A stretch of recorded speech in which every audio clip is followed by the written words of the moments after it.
আচ্ছা, জীবনে কখনো কোনো মৃত ব্যক্তিকে গোসল করিয়েছেন? যদি কখনো সুযোগ হয় তাহলে সেই মৃত ব্যক্তিকে গোসল করাবেন।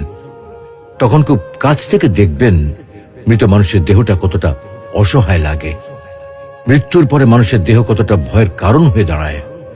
সুযোগ পেলে রাতে লাশটা পাহারা দেবেন, তখন বুঝতে পারবেন প্রিয় মানুষটার লাশ রাতের বেলায় আপনার কাছে কতটা অদ্ভুত লাগে, কতটা ভয়ের কারণ হয়ে ওঠে, কতটা আতঙ্কের কারণ হয়ে যায়। সুযোগ পেলে মৃত ব্যক্তির শরীরে একটু হাত লাগিয়ে কিছুক্ষণ তার স্পর্শ নেবেন।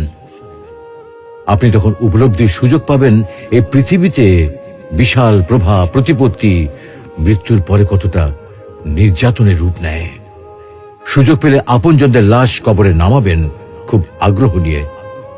শেষবারের মতো মৃতদেহের মুখটি একবার দেখার চেষ্টা করবেন এবং বারবার উপলব্ধি করার চেষ্টা করবেন এই মৃতদের সাথে অনন্তকালের যাত্রার পথে এটাই আপনার জীবনের শেষ দেখা।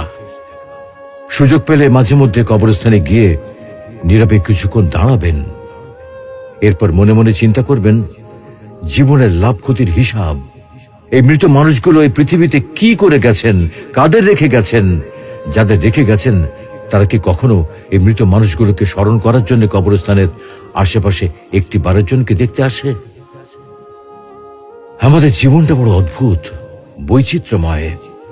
আমরা এর জন্যে, ওর জন্যে, ধন সম্পদের জন্যে, ঐশ্বর্যের জন্যে, বাড়ি গাড়ি টাকা পয়সার জন্যে কত না মায়া দেখাই, আগ্রহ দেখাই, আরো চাই আমাদের। অথচ এই জীবনে আমরা মৃত্যুর কথা না ভেবে, পরকালের জবাবদিহির কথা না ভেবে কিভাবে আরো সম্পদ অর্জন করতে পারি সেই চিন্তায় বিভোর থাকি। হায় রে জীবন, এখনো সময় আছে, ফিরে আসুন মহান রবের দিকে।